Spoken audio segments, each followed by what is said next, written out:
Hey guys, it has been 9 or maybe 10 weeks since I last uploaded a video.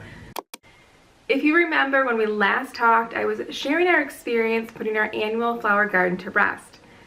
At that time, we had experienced our first frost here in West Michigan, and so our annual flowers were toast and our flower season was really winding down. And then, despite it being the end of our flower season, things really got busy around here. We finished digging our dahlia tubers and we packed them away. We put to rest our fall farm stand after Halloween finished. During that time, thousands of tulips also started arriving at our flower farm, needing to be planted, and lots of our Christmas supplies started arriving too, as we were headed straight into our winter season, where we set up a holiday market here on our farm. And through it all, I really dropped the ball when it came to having videos ready to upload on our regular schedule. Now, trust me, I do not for a minute take this community for granted. It's amazing to me the number of growers and gardeners and just flower enthusiasts that we've been able to connect with here on this platform. Creating videos where we can share our experiences is still very much a high priority for us. And so we are back with our first upload in a very long time. As I've said, we have been super busy with fall cleanup and spring planting and our winter market. And while I haven't been editing on a regular schedule, I have had my camera by my side these past few months, filming the entire process of what we've been up to. So to sort of pick up where we left off, in today's video, I thought it would only be fitting that I show you the last bit of our garden cleanup. Specifically, I'm going to share with you how we dug our dahlia tubers and how we're storing them now so that they survive the winter. I hope you are as excited as I am to be back here hanging out on YouTube. So if you're ready, let's rewind.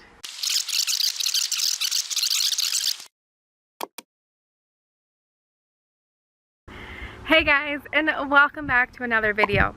So right now the garden is pretty bare. As you can see behind me, our summer annual beds are completely cleaned up. And all that's growing here right now is our cover crop, which is a green manure mix that we planted that will hopefully help add back to our soil, over the winter months until it's time to plant this space again next spring. Now, if you'd like to see more of the full process of how we actually got to this point of our garden cleanup, I encourage you to click back one video, because in last week's video I did share our full process of how we take down the summer garden here at Two Sisters Flower Farm. I'll link that video in the description box below in case you're interested. Now, the one section of the garden that I still have to tend to is our dahlia patch.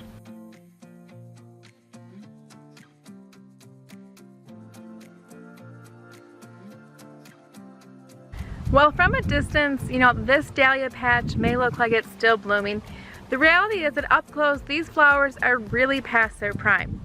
We've had some patchy frost, and while some of these plants are still recognizable, you can definitely see that many of them have turned black as a result of the frost. Since we are located in West Michigan in Zone 5B, our dahlia tubers, they will not survive here in the ground, and so we have to dig and then store these tubers until it's time to plant them again in the spring.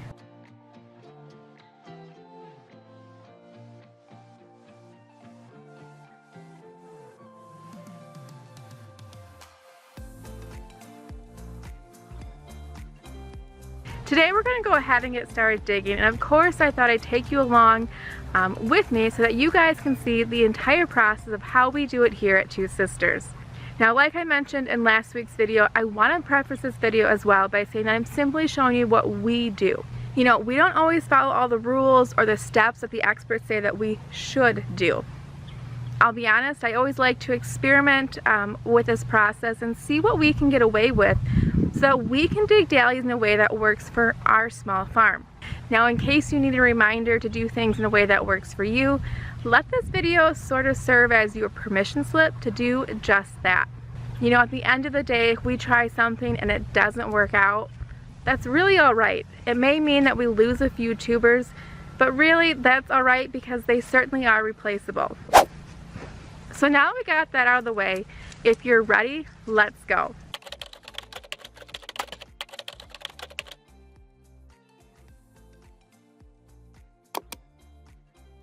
The first step of this process actually came a few weeks ago when we labeled our dahlias, and I'll share a few video clips of that right here.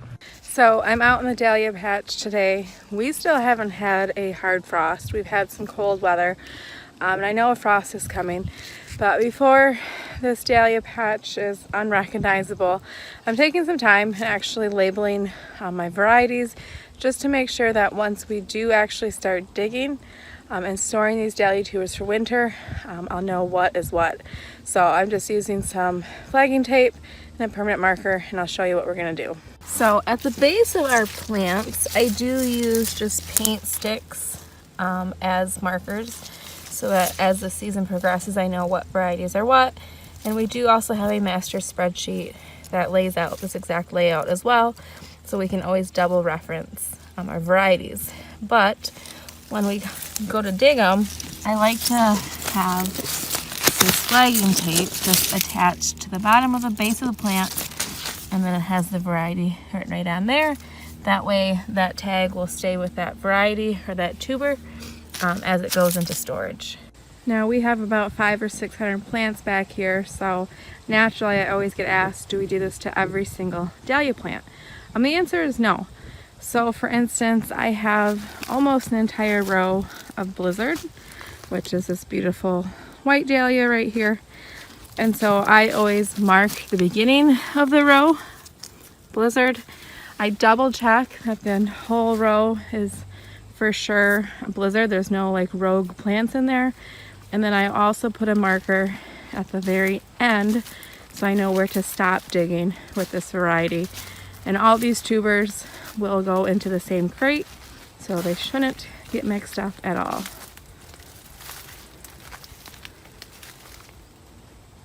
Next up, we took some time to remove the T-posts and the baler twine that were supporting our dahlias as they grew this season. And we've also already removed the landscape fabric as well that was keeping our pathways weed-free.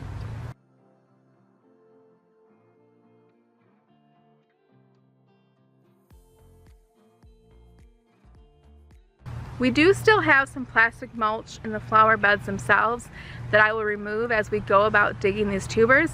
But really the next step for us is to get started digging. Now in years past, I've always gone through our dahlia patch and cut down the dahlias until just a small stalk was left on the plant. This year I'm experimenting with seeing if I can get away with not cutting them down. Now the reason why some growers do cut them is that in doing so, it signals the plant to produce new eyes in the tubers, which then makes it much easier to divide those tuber clumps. Since we don't divide our tubers till much later in the winter, I'm not as concerned about our tubers having more pronounced eyes at the moment. So we're just going to go ahead and get digging.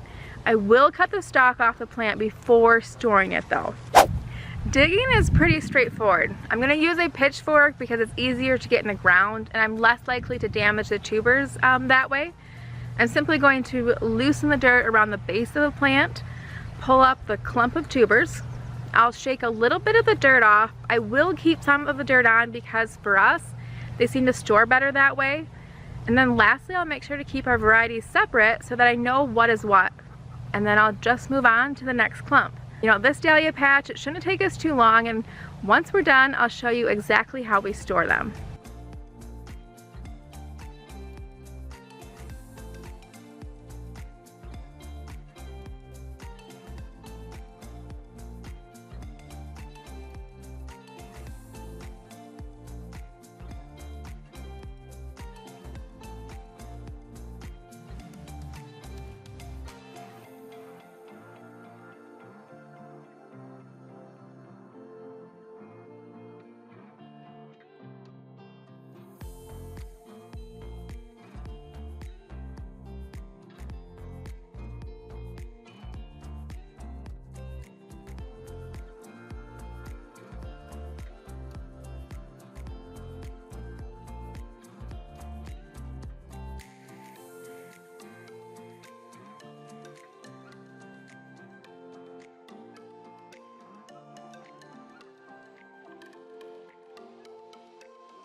When we plant our dahlias in the spring, we plant only single tubers.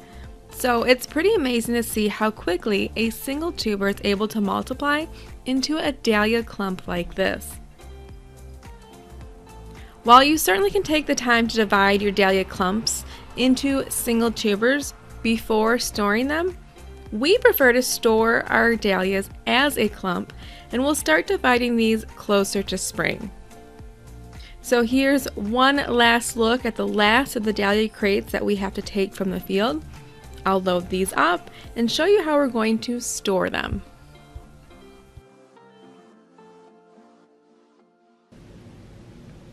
So normally, once we dig our dahlia tubers, we simply place them in the empty stall of my 2-stall garage. Now, we don't really do anything fancy with them. In fact, we sort of store our tubers much like you would store potatoes. You know, we leave a little bit of dirt on them, we keep them in a cool, dark place, and we don't let the tubers freeze. This system has worked well enough for us. Yes, it's not been perfect, and at times we've experienced a bit of loss with our tubers, but really nothing catastrophic.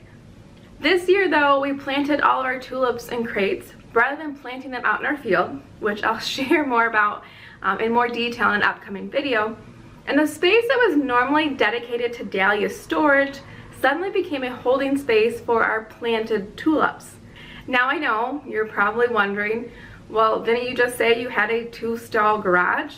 Why didn't you just move your dahlias into the extra space there?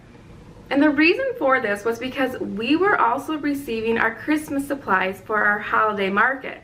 And that other half of our garage space, it became sort of our staging and workspace for our holiday market.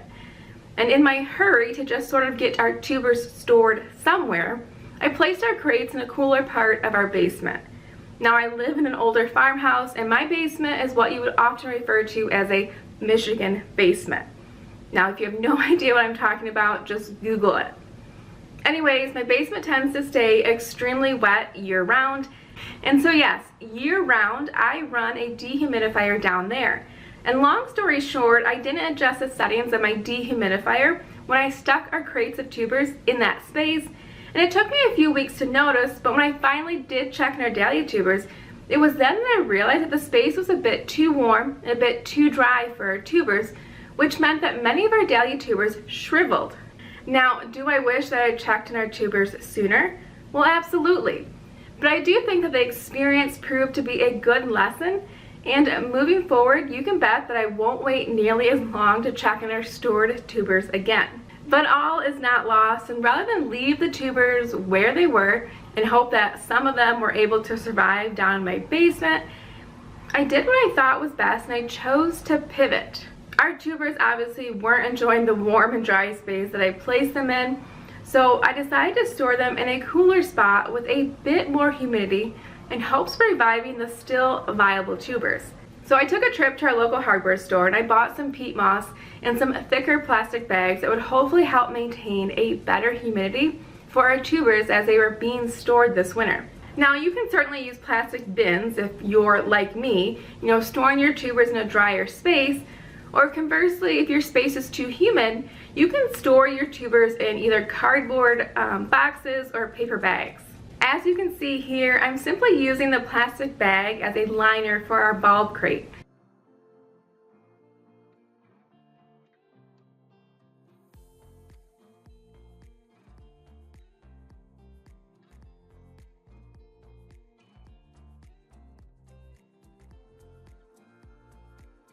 I'm filling the bottom with a bit of peat moss. I'm using a spray bottle to dampen the peat moss just a little bit. Now I don't want to go overboard and store these tubers in too moist of a location, because then you may experience problems on the other end of the spectrum where rather than dry out, your tubers rot and become unplantable. And then I'm simply adding a layer of our tuber clumps. I'm doing my best here to make sure that the clumps aren't touching. And once the layer is full, I'm adding more peat moss and then repeating the process until I'm finished with the variety that I'm trying to store. Kind of like a big lasagna.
I'm going to loosely close these bags to hopefully maintain that proper humidity. And I have since made room in our garage, and I will be storing these tubers in our garage, which holds its temperature right around 40 degrees in the winter. When it comes to storing tubers, you really want to aim to store them in a location that stays somewhere between 40 and 50 degrees. Anything above 55 tends to be a bit too warm for tubers. Anything below freezing can be harmful, as it can turn your tubers into mush. As I've said, I've learned my hard lesson this season. While I'm feeling more confident about this storage solution, I will definitely be checking in on these tubers more frequently and adjusting if I need to. So there you have it, our full process for how we dig and store our dahlia tubers. If you haven't caught on yet, there's a lot of different methods and ways to store dahlia tubers, and really what will work for you is largely dependent on your specific location and circumstances. Now, if you're new to storing dahlia tubers, I don't want you to be intimidated by the process. I simply want to encourage you to experiment with different strategies for storing your tubers. While I know how discouraging it can be when a strategy doesn't pay off for you, I want to encourage you to keep trying. Because with a little trial and error, I know that you can store dahlia tubers in a way that works great for you. Okay, there you have it.